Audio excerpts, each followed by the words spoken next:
conflict zone, coming to you from the Munich Security Conference. Our conversation will begin with the Palestinian Prime Minister. Thank you very much for your time this morning. And then we will open up to a high-level panel who will be joining us here on the stage. Palestinian Prime Minister Mohammed Eshtai, thank you so much for joining us on Conflict Zone here from the Munich Security Conference. Thank you for having me. More than 28,000 have been killed in Gaza, more than 11,000 of them children, according to the Gaza Health Ministry. Isn't it time for Hamas, which many countries around the world consider to be a terrorist organization, to release the remaining hostages and try and bring an end to this conflict? By all means, all our eyes are focused on the sufferings of the Palestinians, both in Gaza Strip and in the West Bank. And what is immediately needed is a ceasefire. And what is more needed is to allow international aid to get into Gaza, not only through one single entry, but through all the entries that are there. As you rightly said, not only 28,000 Palestinians have been killed, but also 70,000 Palestinians have been injured.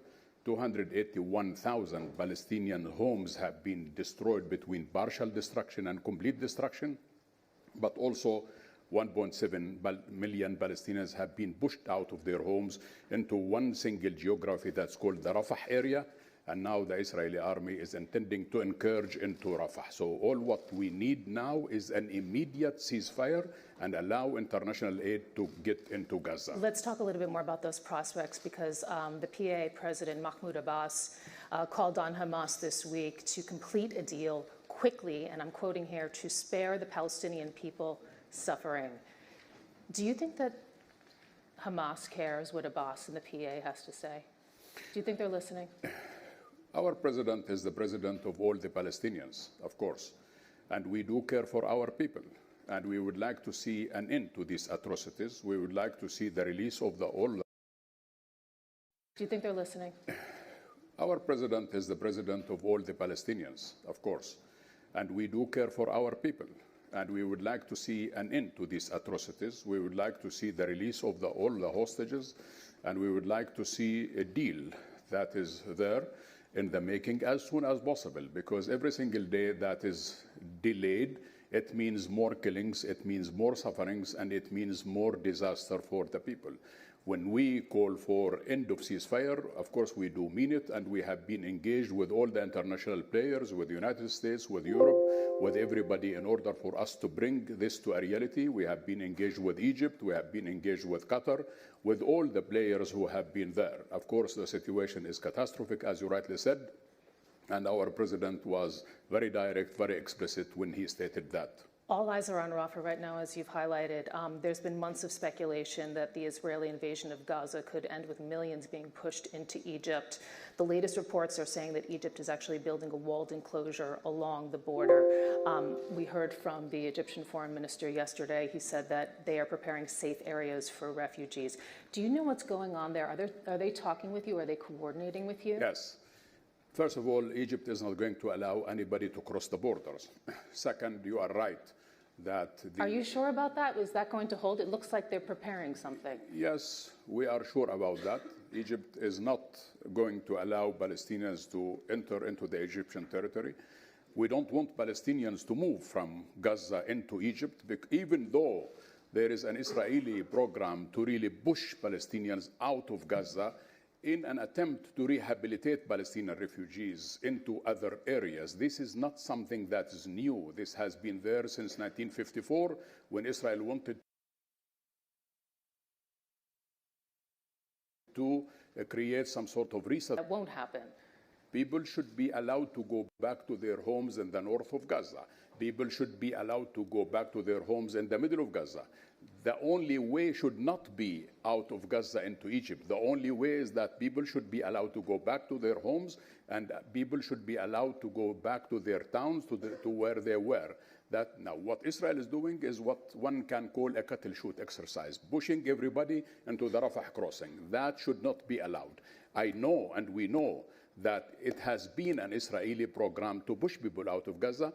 We and the Egyptians have been working hard not to allow this to happen. The Israelis would, of course, dispute that. The Israelis would dispute that. Well, the Israelis can't say anything. But also the reality speaks for itself. We know that this has been the Israeli program to push people out of Gaza. So the most important thing for us, the international community, is to push the Israelis to allow people to go back to their homes. This is the only thing that can happen. Not only that, but also to stop immediately the atrocities. Netanyahu has achieved nothing until now. He achieved one thing. He killed 28,000 people, he injured 70,000 people, and he destroyed 281,000 housing units. This is the only thing that Israel has achieved in Gaza until this single minute. That's where the situation is very dear, the situation is very serious, and that everybody should be responsible for holding Israel responsible for all the atrocities that it has been conducting in the Gaza. Israel, for its part, says that it wants to avoid another October 7th, while Hamas has slaughtered some 1,200 people on October 7th. There's evidence of sexual violence, rape, mutilation. I mean, do you really think that they would stop until they feel that the threat is over? That they've regained some sort of sense of security? The history of Palestine did not start on October 7. The Palestinian sufferings started in 1948. And this cycle of violence... Let's talk about the now. We know the history. There's two different versions of it. Let's talk about the now and what happens going forward. You are asking about now, yes. My duty is to make it clear to the audience so that the people understand the macro picture, not only the little tiny micros. Even though the situation on October 7 has been disaster, catastrophic for everybody, and we don't accept the fact that civilians have been killed. This is something that we totally don't accept. But we should not allow the cycle of violence every now and then to repeat itself. The Palestinian issue has to be settled, and now it is the time that we find solutions. It is not the time that we speak about processes. We are sick of processes. Now we have to go from the floor to the ceiling, and from the ceiling to the floor, i.e., no more processes. We need a recognition of a state of Palestine, and then we go into details. So the history of the Palestinian catastrophe did not start October 7. The last cycle of violence started October 7, yes. But before that, 67, 1982, all these sort of things, we need to put an end to this Palestinian suffering. So then let's move then from the prospects for a ceasefire now to the prospects for a two-state solution, because I mean we've seen a huge diplomatic flurry internationally. We've seen Arab states, Israel's allies, including the US and the UK, make this big push now to secure a two-state solution coming out of this crisis. The challenges, however, to peace are vast. The Palestinian Authority, your organization, you're seen as weak and having legitimacy issues. Hamas is considered a terrorist organization, just carried out the worst attack on Israel in its history. Israel, for its part, has its most right-wing government in history, with a prime minister who is opposed to a two-state solution quite vehemently. Are you in a position to get a deal done? How can you tap into the international momentum when you have those conditions among the parties? Let me just reflect on the points that you mentioned one by one. First of all, you are right that we are in a big position. The Israeli army encourages into our cities, into our refugee camps, in our villages, and the Israeli army has reoccupied every single part of Palestine, one. Second, the Israeli government has deducted substantial amount of our money, so we have not been able to pay salaries for the last 3 months. So, not only that, 700 checkpoints have been imposed in the West Bank, in addition to what is happening in Gaza as well. So therefore, when we speak about a weak situation in Palestine, you're 100% right.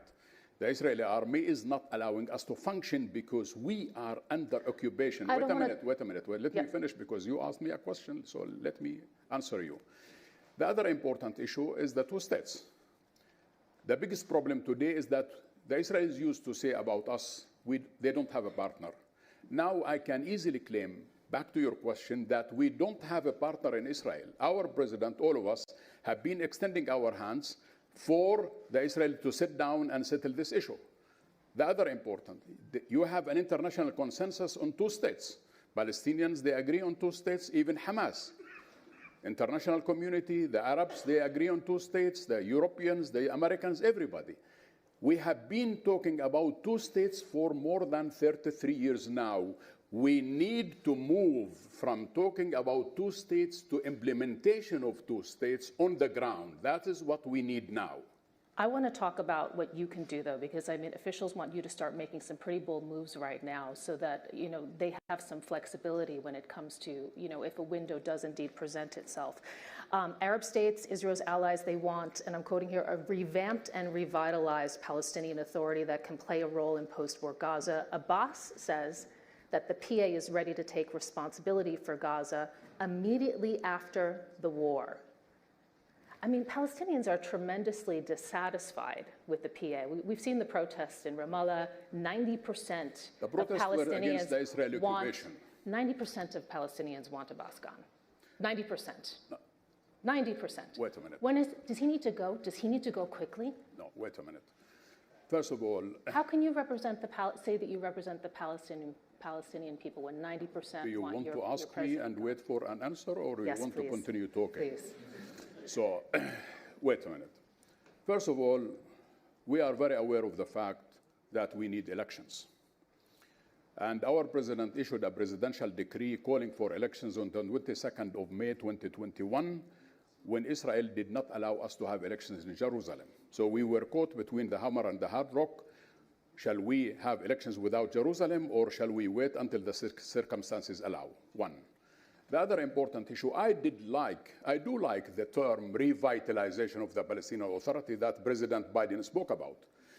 And when I Googled it, I realized that it means bring to life.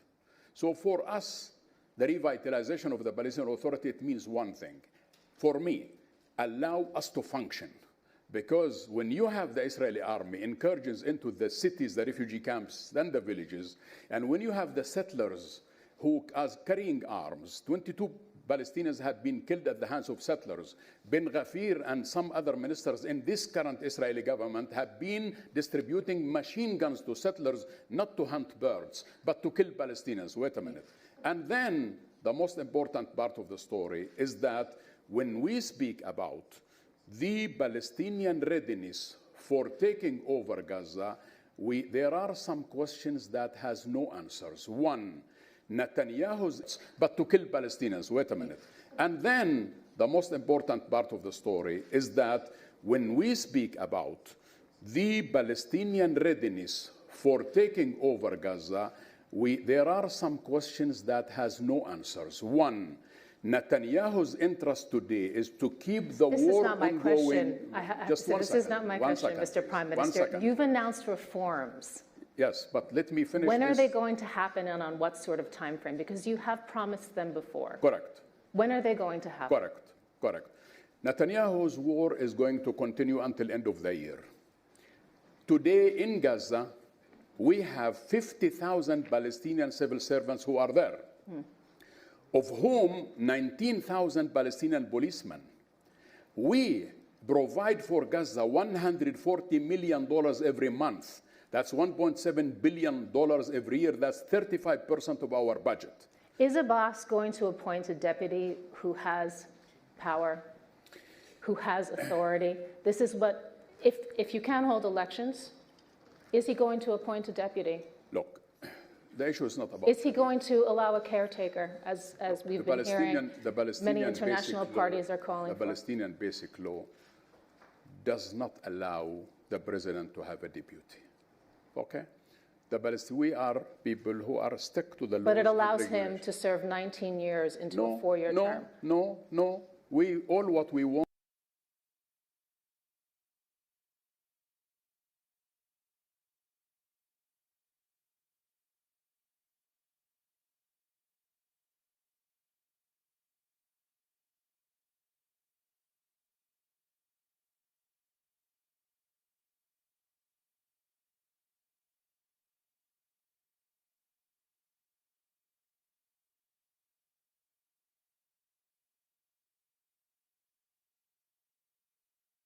With the United States, with Europe, and with others. Now, let's also not miss the fact that in order for the ball to stay in our court, this is something that certain players who don't want to deliver political content, and then they throw the ball on the issue of reform. What the Palestinians need today Maybe I should remind the audience and your people, the municipality of Nablus is 100 years older than the state of Israel.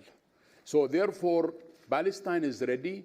We have the institutions, we have the capabilities, we have everything. Our serious problem is that we are under occupation and our people, they suffer. And your audience should be aware of the fact that the Palestinians are under Israeli military occupation and we need this occupation to end. It's not about reform, it's not about anything. It's about Palestinians, they're looking for one thing, that's end of occupation and establish a sovereign, viable, contiguous state of Palestine, side by side the state of Israel. That's what we want. We have limited time, and there's one more aspect that we need to get to here, because you have said that, and I'm going to quote you here, we should realize that Hamas is an integral part of the Palestinian political mosaic. You've called on them to join the PLO's political program.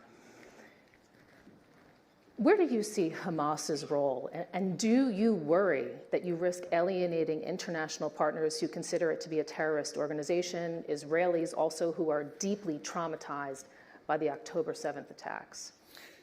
We all know that Netanyahu tried to buy quietness for money, and therefore he had a deal with Hamas.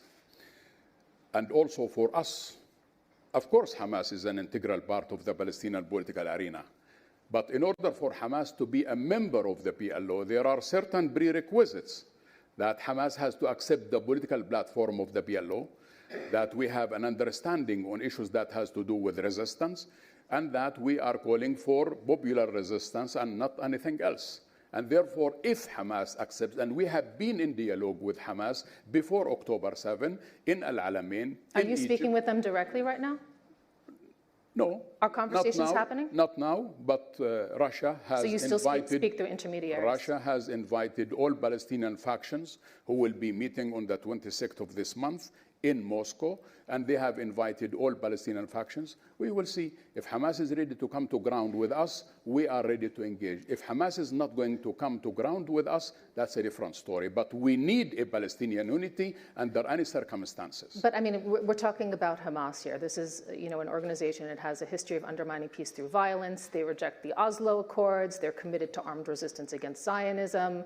I mean, look at the brutality of October 7th, where they slaughtered more than 1,000 people, took hundreds of hostages, the youngest being 9 months old, evidence of sexual violence, rape, mutilation. Does Hamas really deserve another chance? Look, as I told you, one should not continue focusing on October 7. They've I been told no you friend at the of very yours, beginning either. that no way we accept any killing of any civilian innocent people. This is something that we should put behind ourselves. Under any circumstances, that we need to have a situation in which Palestinians are united, but again on our political agenda. Is the PA so weak that Hamas is your only option? Their ground. We are not going to go to their ground. We want them to come to our ground. Our ground is very clear. 2 states on the borders of 6-7, through peaceful means.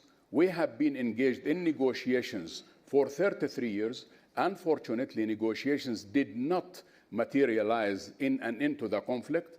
We are now saying we need a serious paradigm shift from talks into a resolution that United States, Europe does recognize the state of Palestine on the borders of 6-7, and Palestine will be admitted as an independent sovereign state as a member of the United Nations. That is where, and then we are ready to go for elections. The Palestinians need to be under one umbrella. But, of course, as I said earlier, for Hamas to be a member of the PLO, there are certain prerequisites. If they can fulfill these prerequisites, ahla wa sahla. If they cannot, then it's a different story. I would like to just briefly take it back to the situation on the ground. You're under a lot of pressure in the occupied West Bank, where there has been a dramatic uptick in settler violence. There's also been hundreds of millions of shekels withheld in tax revenue that Israel collects on behalf of the PA. You were talking about that a bit earlier. You've warned of the risk of things exploding in the West Bank, of impossible conditions, and how close are you to that point right now, would you say? It's a very serious situation, because when people talk about the day after, we talk about the day after, not for Gaza only. We talk about the day after for all of Palestine. What is the point of handling issues in Gaza and things might explode in the West Bank, as you rightly said? Today, Israel is launching 4 kinds of wars against us. Land confiscation.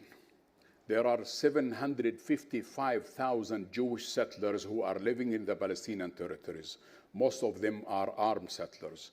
700 checkpoints, as I told you. A wall surrounding Jerusalem and separating Palestinians from Palestinians. And as you rightly said, Israel is deducting substantial amount of our taxes that Israel collects on our behalf. So the situation is very serious, and that needs serious handling. There are members in the Israeli government today who does not want to see us, not as a state and not as an authority. And that is where the problem is. The problem today, for the first time, you don't have a partner in Israel to sit down and talk to. When you don't have a partner, then there is no process. Therefore, you need a third-party intervention. Europe, United Nations, United States, Arab countries, to come up with a solution. And that has to be agreed upon in order for us to come from the ceiling to the floor and not continue trying to build walls that we have never reached the ceiling for the last 33 years. Even before the war in Gaza on October 7th, the vast majority of Palestinians said that armed struggle is the most effective means of ending the Israeli occupation. We've been talking a lot about diplomacy here. We're here at the Munich Security Conference. But this sentiment among Palestinians, does it worry you? Palestinians, they want a solution. We tried armed struggle from 1965. They're frustrated. They're very frustrated, of course. Not only frustrated, Palestinians are angry. Palestinians are frustrated. Palestinians are starving. There are 9,000 Palestinians are in prisons. There are thousands of martyr families. Israel has arrested 6,000 Palestinians since October 7 until today. Today we have 9,000 Palestinians in Israeli prisons, humiliated under impossible conditions. So therefore, they're not only frustrated, they are angry. Wait a minute, they are frustrated, they are angry, but they want a solution. If we tried armed struggle from 65 until 1988, it did take us to a certain extent. Then we adopted a different strategy, that we are ready to sit down and negotiate peace with the Israelis.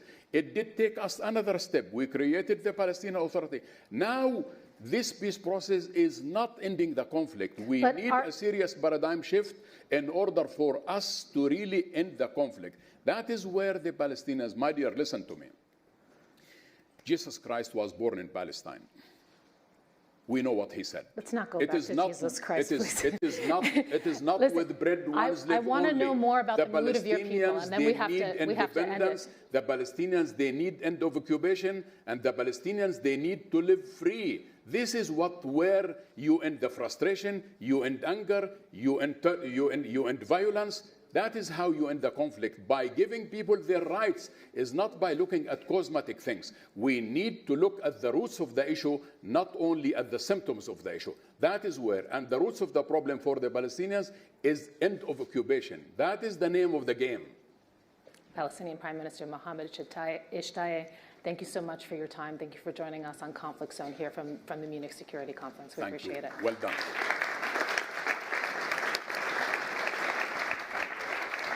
All the best to you. Thank you very much. Thank you. Bravo. Yes. If my producer can just come find me quickly. Hello, everybody. We're just going to get our panel set up right now. The stage will be changing around a little bit, but please don't go anywhere. Just please give us a minute. I don't have a clock. What time is it? Okay. Can you give me your phone?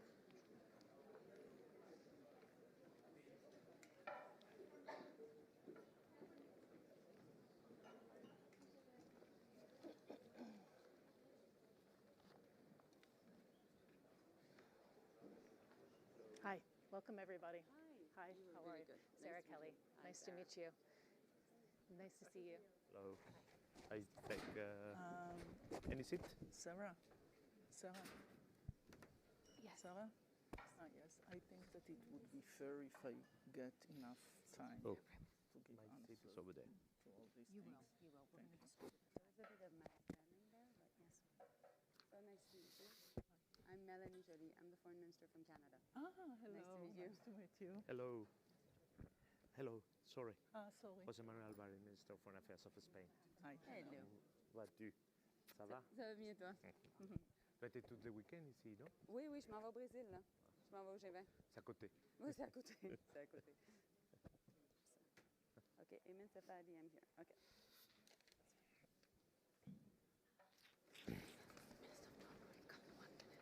He will come in 1 minute.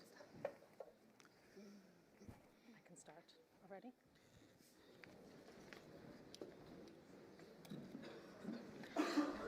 So, everybody, I've been told the Jordanian foreign minister is going to join us in a minute.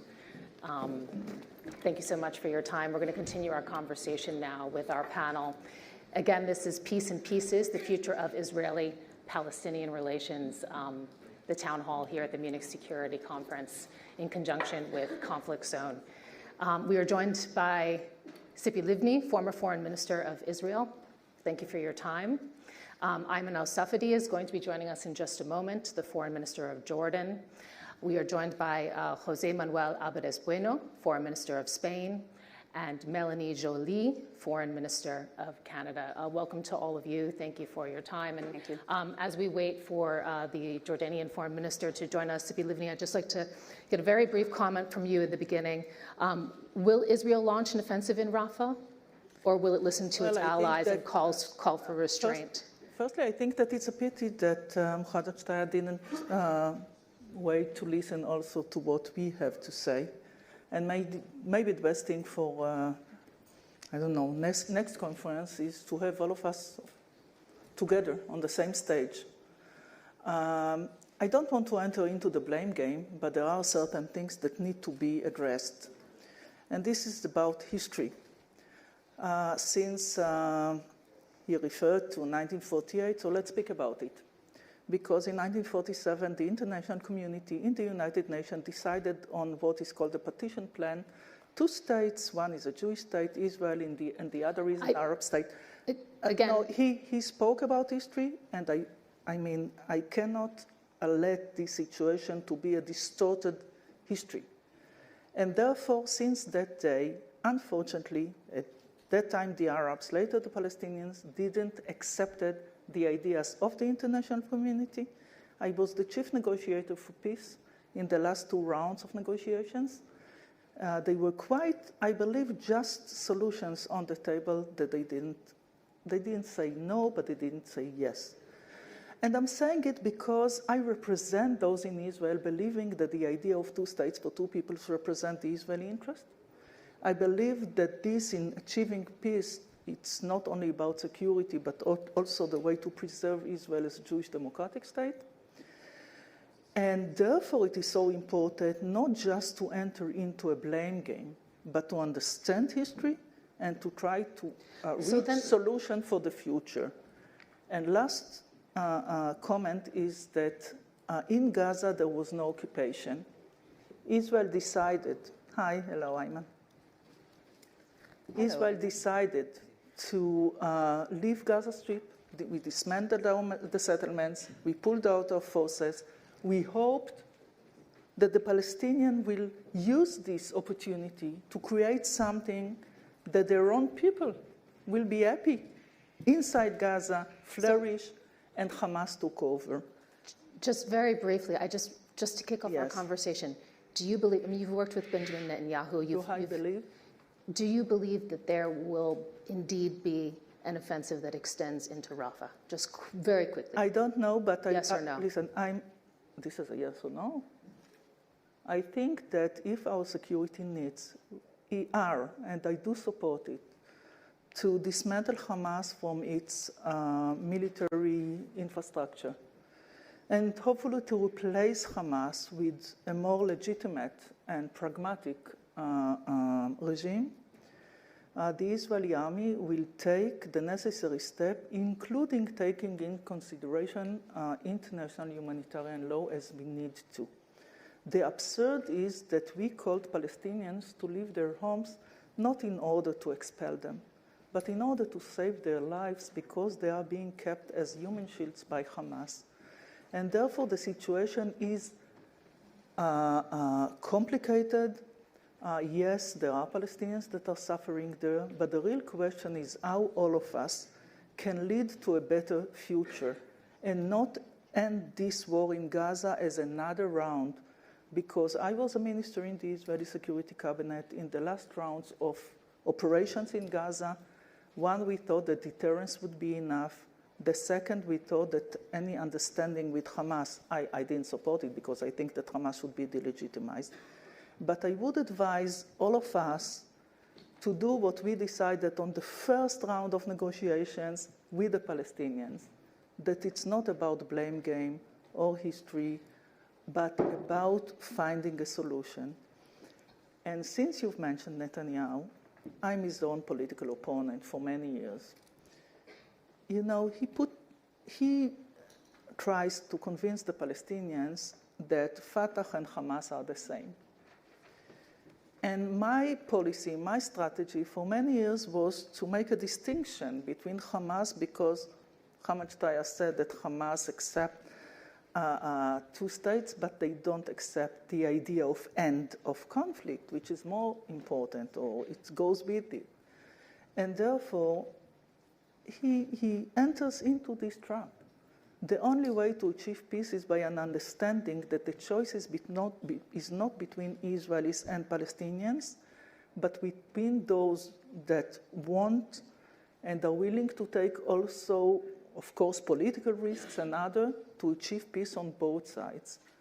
And just entering to a blame game or calling the international community, give us a state, this is not helpful.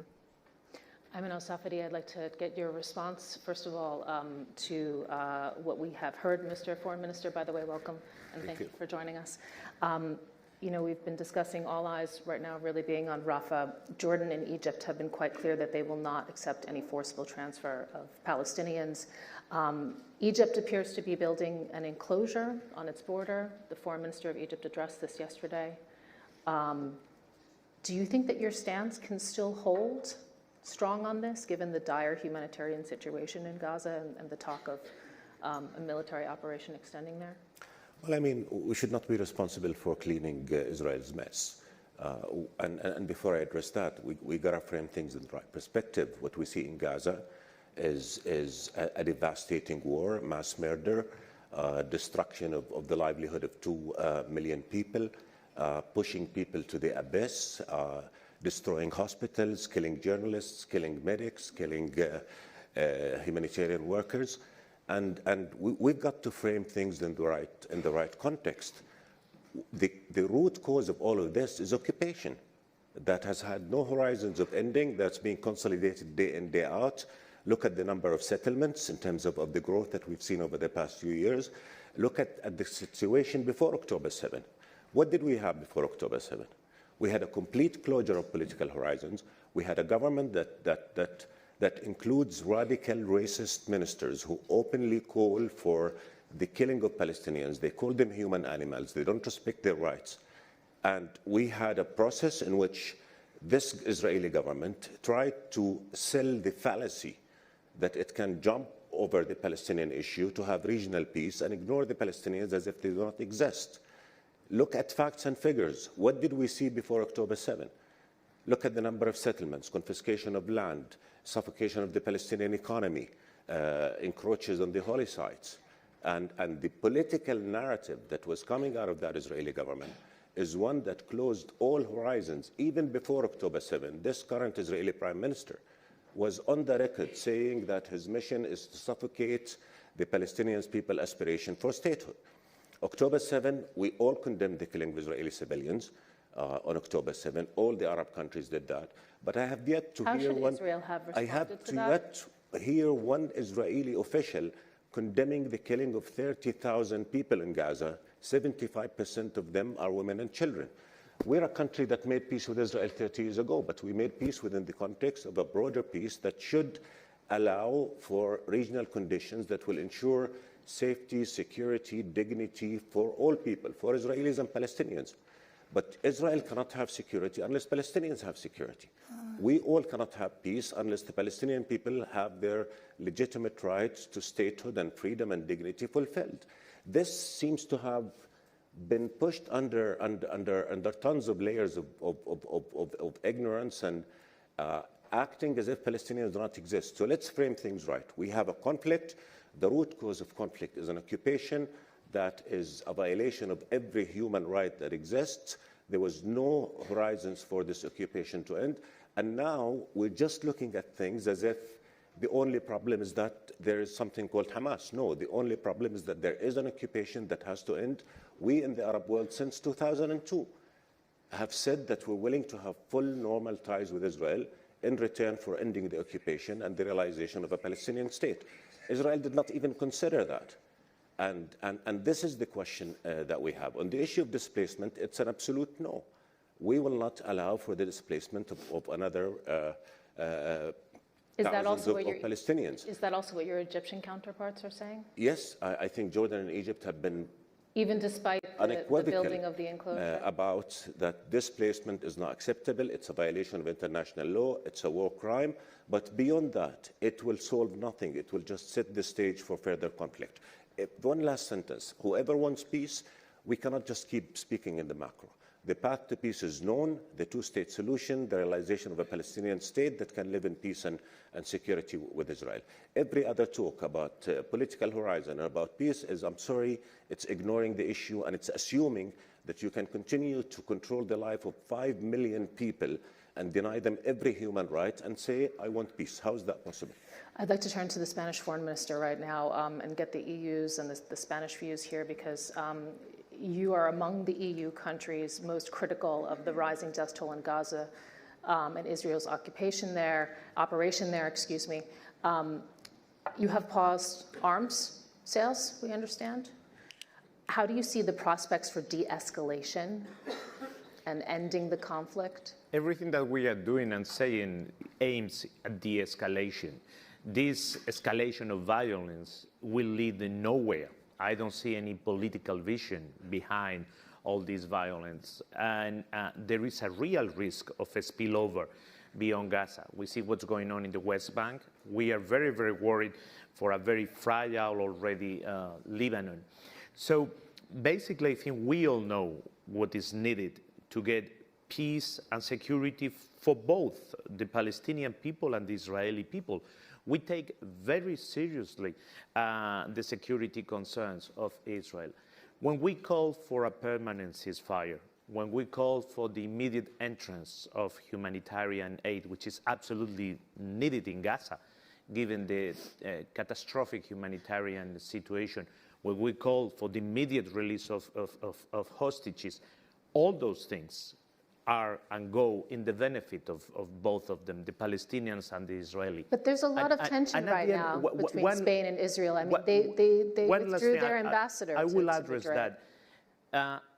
Several times in history, both the Israelis and the Palestinians have agreed about the two-state solution, the real implementation, a Palestinian state. We all know that that's the real formula that will bring peace and security for both of them. So let's seize this tragic opportunity and let's make it. And that's the sense of our peace conference. Israel is a friend of Spain. Nothing of what we say or what we do goes against Israel. So our relationship, we try them to be as good as they have always been. But we are not lower our voice in the defense of the civilian Palestinians. Okay, Melanie Joly, I'd like to turn to you, Foreign Minister of Canada, and perhaps you can also give us the international perspective as well as maybe the North American perspective as well. How much influence do you see the international community having on bringing an end to this conflict? And should countries be taking tougher action, bringing tougher pressure to bear, for example, things like what the Spanish are doing with pausing arms shipments, for example? Well, I'll give you what I'm seeing at the international level. And now my new best friend is Ayman, because we speak to each other even on St. Valentine's night. But also I'm in contact, and I was in contact with President Herzog yesterday. I'll tell you the international community vision and at the same time Canada's point of view. So Sarah, what we need now is a hostage deal. We need that because that's the only way that we can get humanitarian support up to 500 trucks a day from Karim Salem and Rafah. And from there, there will be a momentum to get to a sustainable ceasefire. Violence must stop. I think we all agree on that. And when we had the last truce in November, we saw that things calmed down. The pressure in all our countries calmed down. I must say, in Canada, the politics of this is extremely difficult. And that's creating tensions, more anti-Semitism, more Islamophobia. There's lots of tensions in our community. So what we want is a hostage deal. It's a humanitarian aid. This will then permit the work on a grand bargain, which is, for too long, we've been thinking, and particularly the left, center left, which I'm from, we believe in a two-state solution. But and wait, let me just finish and I'll get to it. So we believe in a two-state solution. And then the right was much more into normalization of relationship with Israel. Let's make sure that there's a security apparatus for the region. But the reality, Sarah, right now is we have an opportunity to bring long-lasting peace to the region. Why? Because we have to put the two together. There will be no security for the Arab world and for Israel if there's no normalization, a deal with Saudi Arabia, and a two-state solution. What more pressure can the international community, though, bring to bear? And I'd just like to acknowledge the EU Foreign Policy Chief is sitting in the front row here. Yeah, Borrell is in my ear right now. And I'm going to quote you, Joseph Borrell, if you don't mind, because you said this in the past week. You made this thinly veiled call on the United States to cut arms supplies to Israel due to the high civilian casualties in the war. You said, if you believe that too many people are being killed, maybe you should provide less arms in order to prevent so many people from being killed. So, is there a point there? There's two things. We believe in the right of Israel to exist. That's fundamental, and it must be able to exist in peace and security. We also have a foreign policy all about human security. We're Canada. That's what we believe in. And the protection of civilians has been at the core of everything we've been doing. So, of course, right now, this is difficult balance. And on Rafah, we were absolutely clear. This is unacceptable because Palestinians have nowhere to go. But at the same time, we need an Israeli government that is willing to talk about the two-state solution. At the same time, we need the Arab world, and I know Ayman has been working a lot on that, on a PA reform. And Sarah, that was your conversation with the Prime Minister just beforehand. And we need, at the same time, to work on normalization of diplomatic ties and therefore of a security deal with Saudi Arabia and Israel, and eventually also the recognition by other states in the region of Israel. So if we can get there, and I think, this would be a beautiful vision, we could have a different Munich Security Conference next year. But time is of the essence. We have a couple of months. Netanyahu cannot just continue to wage his war. You have been in the center of negotiations at Livni. You support a two-state solution. You're also, you're in Israel. You see the trauma of October 7th, and the population is traumatized. There is no appetite right now for a two-state solution, or at least very little appetite. And so, and this is our final round of questions, by the way, so I'd just like everybody to perhaps have a last little final word here before we open it up to questions from everybody else. You've said that it will be difficult to convince Israelis to support peace, to support a two-state solution. Do you see any hope? Yes, I see hope. It is true that Israel is under trauma, all of us also, personally. This kind of horrors you mentioned, and thank you for that, the hostages. They need to be released because they were taken. These are crimes against humanity. But speaking about two states or future, there is also a need to understand that also on the Palestinian side, there are those supporting the idea of two states for two peoples. We didn't reach an agreement, but they represent aspiration, legitimate aspiration of the Palestinians for a state. Hamas does not. Hamas does not accept the right of Israel to exist. And therefore, those that are speaking now about eternal peace with Hamas, they don't understand the nature. It's not just a terrorist organization for some freedom fighters. Gaza Strip could have been free if they had renounced violence. We left Gaza. We didn't want to be there. We don't want to control the Palestinian life.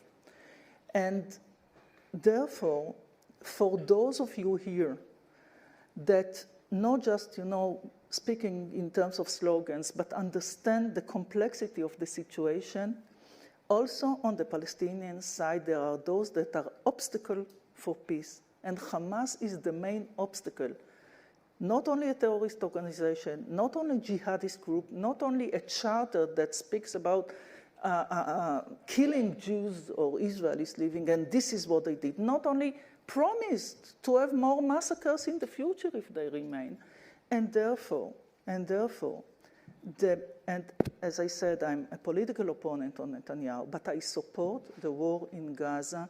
I support the strategic need to eliminate Hamas as a terrorist organization and as a regime. And hopefully, just to give one hopeful sentence, I know that there are negotiations now. The US, the Saudis, hopefully Jordan, Egypt, the PA. If this, and this is something can creep up, there's a need for us also in Israel to understand that the outcome of this can be secure. And I'm speaking about those supporters of two states, not all the Israelis support it, or not all parts of this government, but yes, for us, we need to understand that it brings security, we have a new security structure in the region with the Saudis, with Jordan, with others. And by having that, and there are change on realities also on Gaza, and this hopefully can make a change. Ayman al-Safadi, I'd like to ask you, first of all, for your response. Second of all, can you take us into some of these negotiation rooms and tell us particularly what regional players might be willing to provide to get a deal done? Because, for example, earlier this month, you met with your counterparts from Saudi Arabia, Qatar, the UAE, and Egypt in this big meeting in Riyadh that we've been hearing so much about. We've been hearing one of the plans discussed, might provide security assurances, additional security to Israel, for example. What is potentially on the table to move not only from a ceasefire, but maybe also to a two-state solution, possibly also to another normalization agreement with Saudi Arabia and Israel in the region, for example? Thank you, Sarah. First of all, I think the key thing is that this war has to end. This murder has to end. These war crimes have to end. That's the number one. That's the bottom line. And what happens after? I'll come to that. But for now, nothing can justify the continuation of the destruction of the livelihood of 2 million people. Nothing can justify attacking hospitals. Nothing can justify killing 12,000 children. Nothing can justify making 17,000 children in Gaza orphaned. This is unacceptable by any standard. Israel has crossed every moral, humanitarian, legal law that there exists. That's number one. Number two, again, we've got to frame things right. It is unacceptable, again, to keep beating around the bush and not to recognize that the problem is with Israeli politics, that Israel does not want to recognize the right of the Palestinian people to exist. Not only are they saying that, but they're doing everything that will render the two-state solution unviable. And facts speak to that. Again, look at how things have evolved over the past 10, 15 years. Every horizon for peace have been blocked by Israel. Dehumanization of Palestinians have continued. There's nothing left to give to the Palestinians. That is a fact, and we have to accept that. And when we talk about Hamas, what about the settler terrorism on the West Bank? When settlers go rampage Palestinian village, kill no, they're not in jail.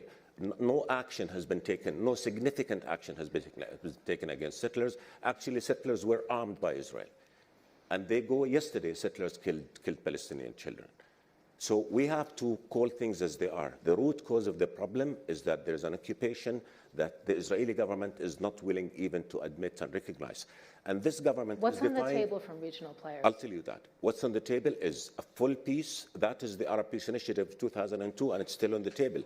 full normal ties, full peace, full acceptance, but that cannot happen without ending the occupation and giving the Palestinians their rights. We cannot solve the conflict unless we recognize that there are 5 million Palestinians under occupation whose lives are totally hostage. Talk about Gaza now and the hostage deal. Israel is taking 2 million Palestinians hostage in Gaza. And I'm sorry, Israel did not end its occupation of Gaza. Legally, Gaza was still occupied. We say, okay, Israel got out of Gaza, but they besieged their borders, they besieged their skies, they denied the entry of anything into Gaza without the permission of Israel, and they say we freed Gaza. Gaza was an open prison even before October 7. Gaza was besieged. Now, in the last 10 days, do you know that only 43 trucks were allowed into Gaza of supplies, and those trucks were not distributed because Israel killed the police escort that was protecting those supplies. So people are starving. 500,000 people in Gaza right now are at the highest level of starvation. Gaza is facing famine. So we have to recognize that. Talk about incitement. Who's inciting now? When the Deputy Speaker of Knesset says we want to burn Gaza. What's on the table, again, for the hostage deal, by the way, I'm sure you heard the Qatari Prime Minister. Whoever wants a deal does not walk away from negotiations. Israel walked away from negotiations. Everybody knows that the first offer is always a maximalist offer. But you go for the first round and then you agree to send a delegation, and the next day you decide not to send a delegation. So that also shouldn't totally. I personally believe that this current Israeli government does not want a hostage deal, does not want this war to end. It wants to continue with this war because it wants to save the political of the Palestinians. We have to open it up to allow people in the room. And just one last thing, Sarah. On the table, again, is full peace in return for ending the occupation. And that's the only way to guarantee the security of Israelis, of Palestinians. And again, we want a region at peace. We want Israelis and Palestinians to live in safety and peace. But that can only happen if both peoples have their rights addressed. The Arab Peace Initiative spoke of full Arab guarantees for Israel's security. Israel has to do what's right and has to recognize that the Palestinians have a right to statehood, to freedom, and they're not human animals. They're people who deserve to live in dignity and freedom. We're going to open it up to one comment from the audience. If people can just sort of raise their hands right now. We have to keep it very quick. You're probably seeing the time. Our panel is nearly over. Eilit Harel, Women, Wage, Peace. I'd like to ask you, please, if you can keep your question or your comment to 3 sentences or less. I'll try, okay. I'm honored to represent Women, Wage, Peace, Israel's largest peace movement. Women Wage Peace, in partnership with our Palestinian sisters from the West Bank, Women of the Sun movement, has been advocating tirelessly for a diplomatic process with women participation that will deliver peace, security, equality, and hope for both sides. Since the catastrophic attack on October 7th, Israelis and Palestinians have experienced unimaginable pain, suffering, and loss of life of thousands of children, men, and women. One of them is our co-founder, Vivian Silver, that was murdered at her house at Kibbutz Be'eri on October 7th. As women, as mother, we bear profound responsibility to fight, first of all, for the release of Israeli hostage, to end this war, and to help the humanitarian crisis in Gaza. After years of the world deprioritizing this conflict, we see this crisis as an historic opportunity for change. However, we cannot afford to fail, as previous attempt had 2 fatal flaws. First, they were too narrow, with the United States leading on its own, rather than creating a multilateral process that enabled both sides to work with a contact group from Europe, United States, and the moderate Arab world as real stakeholders in negotiation. Second, they were too shallow. It involved only leaders, mostly men, talking to each other behind closed doors with no real engagement of civil society in general and women in particular. We, as members of the Alliance for Middle East, a network of 160 Israeli-Palestinian civil society organizations, demand to be engaged in any process toward peace and to persuade and convince their scared and traumatized society to participate and to deter the extremists. Now my question. Thank you. Okay. It's unusual that I applaud her. Thank you. What lessons are you willing to learn from past mistakes to ensure the success of the next diplomatic push? Thank you. There was one interjection here. And please, 3 sentences or less. I have a question for Zippy. Is there any faction within the Palestinian leadership that believes in Israel's right to exist? Yes. You should have asked Muhammad Shtaya, but I believe so. Yes. Which one? There was somebody here. Okay, I'll wait until I get the... Yes, please. We'll answer all the questions together.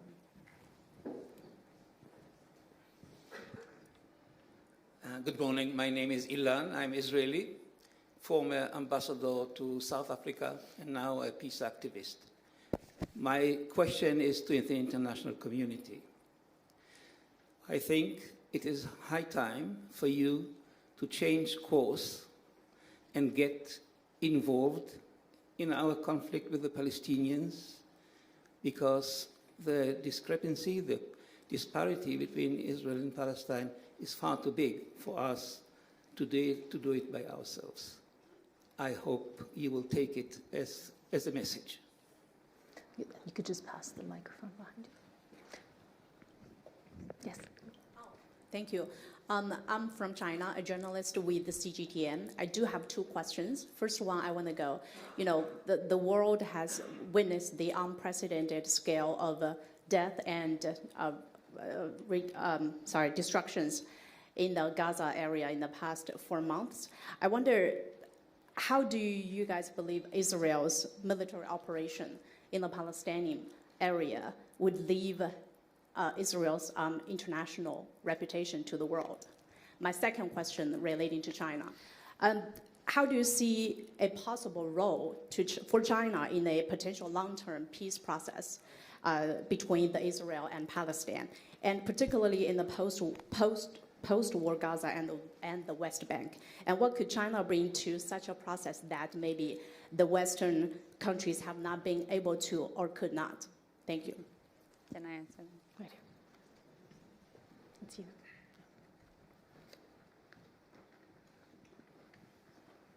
I just want to quickly point out, I remember last year in the town hall when we were talking about the new Middle East and the opportunities that would come.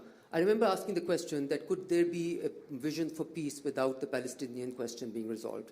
And I think as we sit here today, we should be reminded of the fact, if we were to look, we have divided this world into algorithms. The Palestinians and the Muslim world is only looking at Palestinians as being traumatized. The price of one Israeli life to Palestinian has already been put in the international market as 1:30. And we are still only allowed one side of the globe to only feel the trauma of Israeli lives and the other side. So it's, I just want to ask you actually the question, because when you were constantly, asking the Palestinian Prime Minister about reform, about their governance structures, it felt to me like, what if you were to meam a person, tie their hands, almost injure them, then throw them in really high currents in the waves and ask them, why are you not governing properly? This is what, in some ways, the state of Israel has been allowed to do to the Palestinian people over the last 60 years. And then the questions are asked. So I think I agree with the Jordanian foreign minister, and I think every Arab leader, and let me please commend Mr. Joseph Borrell also, because anyone who is out of the algorithms of tribalism and only be able to see the trauma of one side. So in order to get credibility, let me just say, I think everybody in the Muslim world almost has condemned what Hamas has did. The Muslim world is, however, waiting for people in the Western world to condemn Israeli atrocities. Being a state does not give you impunity to go against every principle. And just to end by saying that, look, there is the rules-based order, there is the ICJ, there is the United Nations Secretary General, and what is unprecedented about what is happening in the world, vis-a-vis this, just last thing, is that each one of them is speaking loudly and clearly as to what the world needs to do. It's just that we are not listening. Okay, there was a question right here. Right here in the front corner. And again, please just a question if you would. Okay. Good morning. Thank you, everybody. Morning, Your Excellency. Just Mahaya here. I'm the director of the Carnegie Middle East Center in Beirut. Two questions. One small comment. Your Excellency, you were equating the freeing the hostages with humanitarian support for Palestinians. That's a violation of international human rights. The hostages have to be freed, absolutely. There's no question about that. But the humanitarian support for Palestinians should not be held hostage to that. So I think that humanitarian aid should be allowed into Gaza to people that are starving without worry, without it being held as part of a broader deal.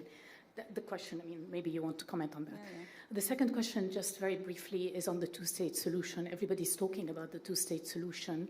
Oslo was about the creation of a two-state solution. That 20 years later, we're nowhere near that. In fact, we've gotten very far from that. When the Oslo Agreement was done, there were around, I think, 250,000 Israeli settlers in the West Bank. Today, we're talking about 750,000 with bypass roads.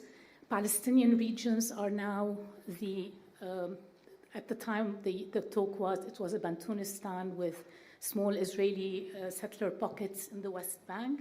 Today, it's the other way around. It's the small Palestinian enclaves within a much larger Israeli network of bypass road. So the question is, how do we do with that? How do we deal with that? And what are the steps? If the two-state solution is what we want to achieve, what are the steps moving backwards from that? That will get us there, and what's the time frame we're looking at? I'd like everybody's final thoughts and perhaps a response to one of those questions. Choose the one that you would like to answer.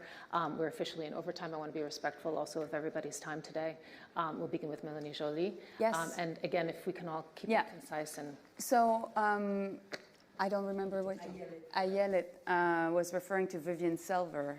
Vivian Silver, who created her organization, is an Israeli-Canadian woman who was killed on October 7. And she believed in peace. I think there was a very sad irony that she was part of the people that were killed by Hamas on October 7. I believe that every single civilian lives, Israeli and Palestinian, are equal. And I think that this conflict has had proportions that are unacceptable. But I really believe, Sarah, and having spent so much time with Ayman, with Faisal from Saudi Arabia, with Tony Blinken, there's way more people agreeing at the international level on what needs to be done, and way more interest in putting pressure. The problem we have is we don't necessarily have dancing partners right now. And I think that is why the most preoccupying thing right now, which would allow the right political momentum, is a hostage deal and humanitarian aid. I agree, humanitarian aid needs to go in. We've increased our humanitarian aid. It's catastrophic what's going on in Gaza. We just came out with a very clear statement with Australia and New Zealand about it. But I really think that we need to put pressure on Netanyahu. We need to do the difference between Israel and the Netanyahu government as well. We need to make sure also that we have allies in Israel to put pressure also on the Netanyahu government. And that's his job, and we will support Ayman and Jordan and the King and all the Arab states. We need a reformed PA. Because right now, Hamas has too much legitimacy in the eyes of Palestinians that are too much suffering right now. So we need to be able to help them, to offer them, the people, a new generation of young Palestinian leaders that will be at the table to create this state. Mr. Foreign Minister, your final thoughts. It's very clear that the hope of the Palestinian people and the security of the Israeli people are completely interlinked, and we cannot escape to that. And the hope of the Palestinian people has a name, a Palestinian state, a realistic Palestinian state, and that means Gaza and the West Bank under one single Palestinian Authority, connected by a corridor with an exit to the sea and with its capital in East Jerusalem. And what we have to do is to help that. So for today is the immediate release of hostages and the permanent ceasefire. But for tomorrow, not for after tomorrow, for tomorrow is the Palestinian state. It's the only way in which both of them will have peace, security, and the whole Middle East stability. I would be remiss if I didn't ask the EU Foreign Policy Chief if he perhaps wanted to add a comment following his countrymen and give us a little bit of insight on the EU level. I'm friend. No? Okay, no comment. Okay. From Yusuf Faral. Okay, Sibi Livni, Okay, your final thoughts. I just want to follow what you said to show the complexity of the situation, because Mohammed Steyer spoke about 67 line. You are speaking about one Palestinian state with a corridor. This corridor didn't exist in 67, and as you know. So I'm trying to say that the complexity of the situation is more than just the slogans that some are using. But I need to give an answer to a question that I'm being asked, and this is the question about, toll of death. I mean, they've killed, butchered 1,200. What is happening in Gaza in terms of numbers is higher than that. And the real way for those, we want to judge it in a moral and legal perspective. And I'm not asking the world to turn a blind eye to what Israel is doing in Gaza, but judge us in according to your own moral and legal justice and legal system. Because the loss of life for Israeli and Palestinian, I mean, it's the same. We are not speaking about the nature of the grief. It's awful. But here you have those that target civilian deliberately, targets, killed, raped. This is who they are. Israel is a democracy. We are trying to avoid civil casualties. I was in the Israeli cabinet. I know how it works. So I'm not saying that you cannot ask questions or get the answers, but to make this comparison, it's immoral. You cannot compare these terrorists that are looking for children to kill to an army that tries to avoid civil casualties. And to your question about whether, listen, not all the Israelis are the same, not all the Palestinians are the same. You can find in Israel those supporting peace, supporting the idea of two states, and those that are completely against it, as you know, and some believe in greater Palestine between the river to the sea. Same in Israel, those believing in greater Israel between the river to the sea. I hope, and this is the only hope for Israelis and Palestinians alike, to find on both sides the leadership that understands that the best option for their own people is to find the way forward and to acknowledge the legitimate rights of the other side. And therefore, I'm using not just the word of two states, but two states for two peoples, that gives an answer to national aspiration of different peoples. I negotiated peace. During these negotiations on the other side, the representatives of the PLO, Fatah, accepted the existence of the State of Israel. We didn't reach understandings on borders and other things. But I would like to say, since it was asked also about mistakes, in 2014, there was on the table an American paper. I think it was just and fair to the Palestinians as well. And unfortunately, no answer was given. So sometimes the choice between 0 or 100% of what you want gives you a 0. And I hope that both sides would understand the nature of compromises that are needed. Mr. Deputy Prime Minister. Thank you. Look, first of all, Palestinians have rights. And we cannot just keep talking about Palestinians as having hopes and aspirations. They have rights. Those rights are embedded in international law. Those rights are embedded in humanitarian law.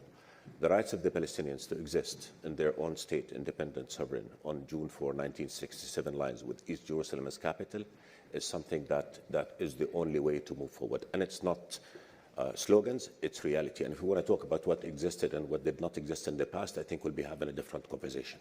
Let's look at the future. The future that we seek in the Arab world is a future of peace for Palestinians, for Israelis, for everybody.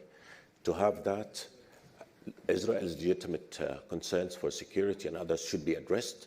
The Palestinians' right to freedom and statehood must be addressed as well. That's number one. Number two, we cannot continue to talk about what's happening in Gaza as if it's something that you could just look at and glance at and move over. No, there's a catastrophe happening in Gaza. Innocents are being killed. The Israeli army is killing children in Gaza, is killing women and children in Gaza, is destroying hospitals in Gaza, destroying schools in Gaza. And that has to be recognized. The Arab world did recognize the trauma of October 7. Israel has yet to recognize the trauma that has been brought on Palestinians day in, day out. Every day, hundreds of Palestinians are being killed. In Gaza, and by the way, on the West Bank, do you know that even before October 7, 2023 was the bloodiest year for Palestinians in over decades? That's before October 7. The number of Palestinians killed on the West Bank is the highest in decades. That is the policy of this Israeli government, which again has ministers that openly call for the killing and destruction of Palestinians. So that's the thing. So to move forward, I think we just need, this war has to stop, and the world has to stand up to its responsibility. There should be consequences. And again, to your question about reforms and others, the whole world now is saying the only path forward is two-state solution. The whole world is saying humanitarian aid should be allowed into Gaza. The whole world is saying civilians should be protected. And Israel has done none of that. And ask any Israeli. Israelis will only tell you what they don't want. Tell us what you want. Do you want the two-state solution or not? So I think that's how we frame the conversation. To move forward, again, the war has to end, and we need to start implement a plan that would realize a Palestinian state, and that will be the only guarantee of a future of peace for Palestinians and for Israel. Unfortunately, we have to leave it there. And apologies to everybody that we've run over time. That concludes our panel. Thank you so much for our panelists and for all of you. Thank you so much. The situation is